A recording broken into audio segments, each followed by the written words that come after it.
What's on, ladies and gentlemen? My name's Ross, I like games, and today, I'm still a bit croaky, but we need to talk about the One Piece TCG. You see, I've been telling you guys for a while now that the One Piece TCG is crushing. It's not doing well, it's not doing okay, it's not doing very well, it is absolutely, flat out crushing. We have not seen a card game do as well as the One Piece TCG out of the gate pretty much for as long as I can remember, and I've been doing this a while now, certainly in the past decade. I think it's fair to say there hasn't been another card game that has had quite the launch that the One Piece TCG has had. But we've now got a little bit of data which shows us categorically that we are actually now in a position where the One Piece card game might actually be challenging the big free card games. And this is not something I say lightly.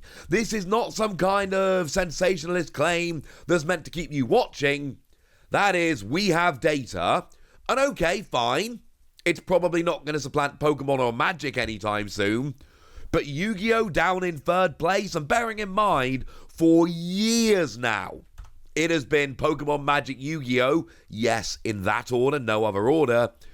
This is looking like it could end up, and whether it's going to stay, that is a big question. But it really, really looks like this is going to start giving Yu-Gi-Oh! A proper run for its money, and that is a very big deal. You see, there is a very nice website called ICV2, a website I like and use very regularly. And they have various lists that they do, but one thing they do is every month they publish a list of the top 25 selling sealed products from TCGplayer, the website TCGplayer where you buy and sell stuff. And in December, the number one selling sealed product by value amongst all TCGs on TCGplayer was the Romance Dawn booster box. Now, they have also given us prices there. It started the month at $120 and ended the month at $165, which is, of course, both of those are above retail. Retail is $4.19 a pack, times 24 packs in a box, which is $100.56. That is it. So sure, it's being sold above retail, and that's a bit of a pain, and this list is done on dollar value. So yeah, fine, it's a little more expensive than some of the ones on here, but it doesn't get to number one unless it sells a huge amount. And if we look at, let's look at the top 10 list as a whole. Number 2 is Silver Tempest Booster Box and Pokemon. This is the latest TCG expansion, at least as of December. This was the latest TCG expansion from Pokemon, a game which is doing phenomenally well at the moment, and this is a booster box of that set, which started the month at 105 and ended at 120, but basically on TCGplayer, it's outselling the latest Pokemon set. And then we've got Dominaria Remastered Draft Booster Box, and Jumpstart 2022 Booster Display, and Dominaria Remastered Collector Booster Display, rounding out the top 5 free Magic products, none of which have sold as much as Romance Dawn. And there's like a billion caveats coming on here, because this is only sales on TCGplayer, it's not sales overall, and it's only in 1 month, and it's by dollar value, not number sold, and there's a million different caveats. But my point here is, in terms of money changing hands, Romance Dawn was number 1 of all TCGs on TCGplayer, which is a very prominent site, and this is ridiculous, ladies and gentlemen. This is absolutely ridiculous. I thought I'd have a little bit of a look, go back through ICV2's list, find out the last time we saw one in the top 10. You can go back to July, and in July, the Arcane Rising Booster Box First Edition from Flesh and Blood did manage to make it in at number 10, which does sound kind of impressive. However, look at the price of that product. The price of that product, it starts the month at $1,800 and ends at $1,625, which means that it's not necessarily the number that have sold, but the fact that it is a fantastically expensive product, so you don't need that many being sold on TCGplayer. And you're also talking about this, it's a first edition, it's a limited thing, it's very expensive. So you can understand how that comes in at number 10, because you are talking about a limited expensive product that people kind of have to go and buy on somewhere like TCGplayer. So I'm not saying it didn't deserve to be on the list, but I'm saying you're not talking about your standard booster box just being sold in high numbers. You're talking about something weird.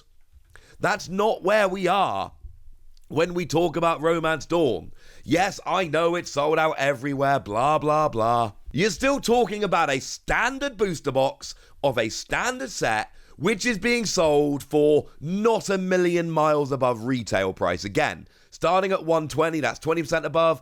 Ending at 165, that's 65% above, roughly. It's not that ridiculous. It is literally just sales.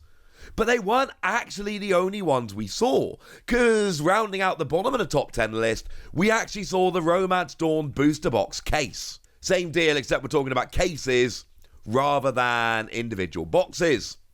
And we also saw, down at number 13, the set of 4 starter decks, which went from $70 to $115. They retail for like $50, so yeah, again, it's above retail, but it's not hideously so. And you're talking the starter decks on there as well. So it's not just that the booster boxes ended up at number 1, though that's a big deal. It is also that the case turned up at number 10, and that the starter decks turned up at number 13, and it's got 3 slots. Again, the last time any other card game other than the big 3 managed to make it into into the top 10 at all was a limited first edition Flesh and Blood set, which peaked in at number 10 like 5 months ago. That's very, very, very different. And here's the thing. Yes, this list is still dominated by Pokemon and Magic. It's trading card games. Trading card games are dominated by Pokemon and Magic. But the fact of the matter is, if you compare this to Yu-Gi-Oh! Yu-Gi-Oh! Had a Battle of Legend Crystal Revenge booster box at number 6, which is below the biggest One Piece. It then had number 19, number 20, and number 23. Which basically means, if you look at this list as a whole, and again, this is just sealed products, and it's just TCGplayer, and it's just 1 month, but One Piece is outperforming Yu-Gi-Oh!